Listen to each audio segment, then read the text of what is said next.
El tema de hoy tiene que ver con la angustia, que vamos a recorrerla a lo largo de toda la teorización freudiana, desde sus comienzos, a principios del siglo XX, para culminar en su etapa final, que la podemos coronar en 1926 con su texto Inhibición, síntoma y angustia. Vamos a intentar ser esquemáticos para poder ir situando la angustia en torno a su manera de aparecer, de manifestarse clínicamente en la vida cotidiana, para ir poco a poco alcanzando cuáles son las causas que mueven la angustia a lo largo de la teoría de Freud. Comenzamos con las formas de manifestación de la angustia.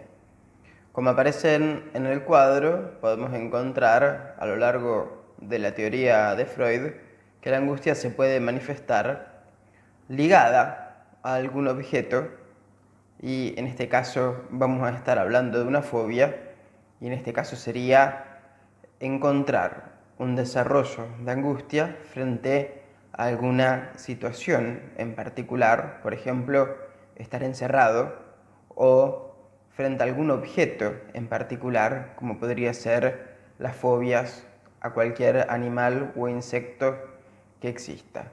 Acá vamos a encontrar que la angustia va a ir ligada a lo que en psicoanálisis llamamos un síntoma, es decir, a una sustitución mediante la vía de un objeto de nuestra vida cotidiana, de un conflicto que va a tener que ver con lo inconsciente.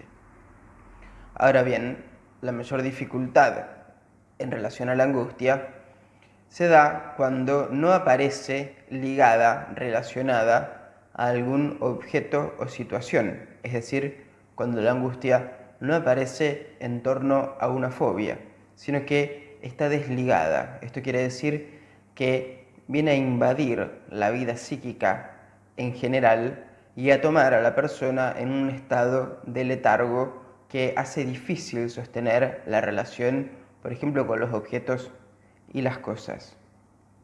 Cabe destacar que también la angustia puede manifestarse de una manera insidiosa, como un estrépito de aumento de la tensión, a la cual le podemos llamar ataque. En los tiempos actuales se le dice ataque de pánico.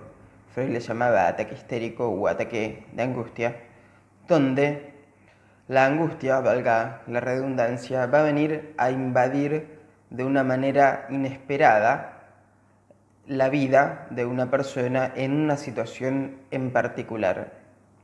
Lo difícil de trabajar con un paciente que padece de ataques de pánico tiene que ver justamente con que el ataque surge sin estar en relación con un objeto o causa determinada.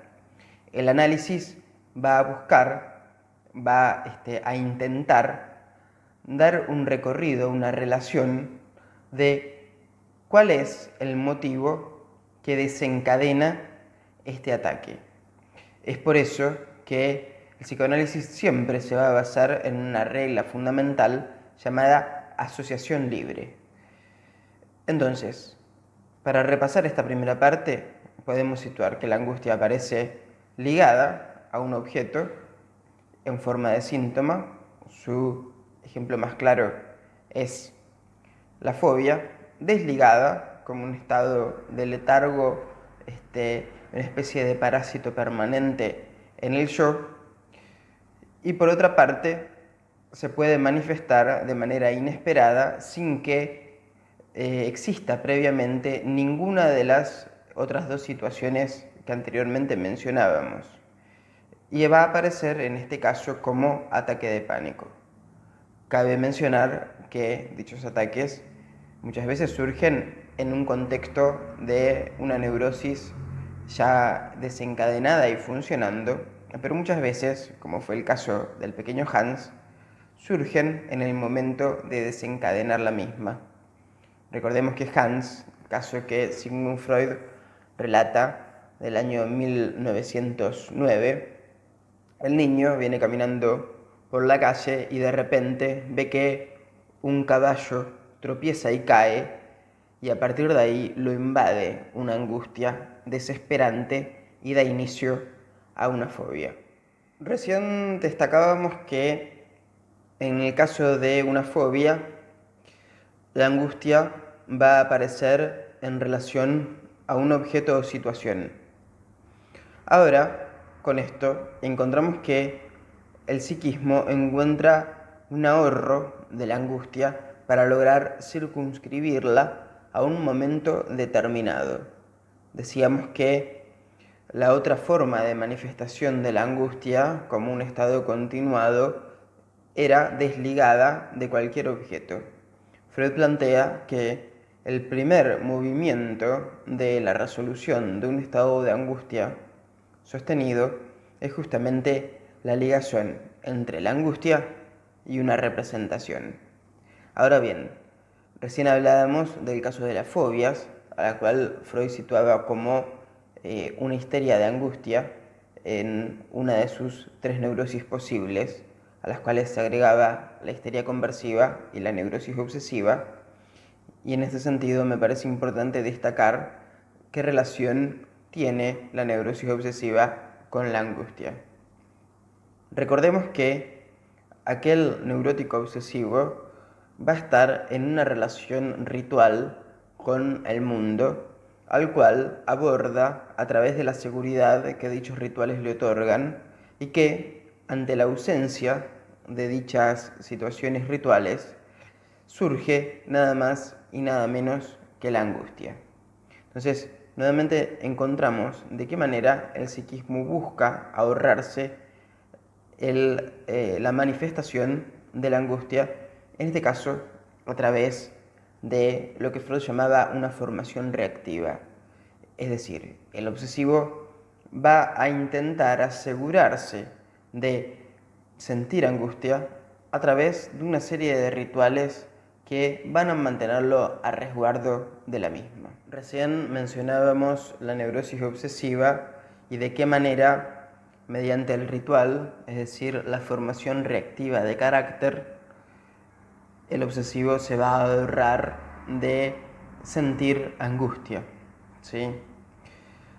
Esto nos demuestra de qué manera, en torno a asegurarse de la angustia, el psiquismo empieza a gastar su energía libidinal, es decir, su energía de investidura sexual, por supuesto, en este tipo de rituales. Por ejemplo, lavarse las manos o controlar el picaporte o la llave de gas o todos los rituales que podemos ver en cualquier película de Woody Allen. Lo interesante es que, y paradójico además, se da un gasto de energía en torno a la libido, porque, por supuesto, si uno está permanentemente intentando tener un orden al modo obsesivo, muchas de las cosas del deseo de la vida cotidiana quedan de lado, porque siempre va a haber un ideal de perfección para ahorrarse este sentimiento justamente de angustia, ¿no? Entonces, la paradoja es justamente esta, cómo el psiquismo gasta energía muchas veces para ahorrarse el sentimiento de angustia. Ahora bien, en este ahorro surgen otros problemas, como por ejemplo las inhibiciones.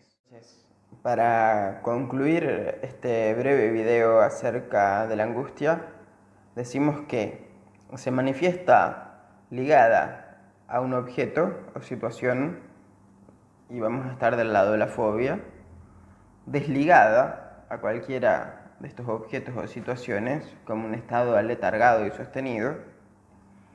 Como un origen insidioso sería una tercera manifestación y situábamos el ataque de pánico.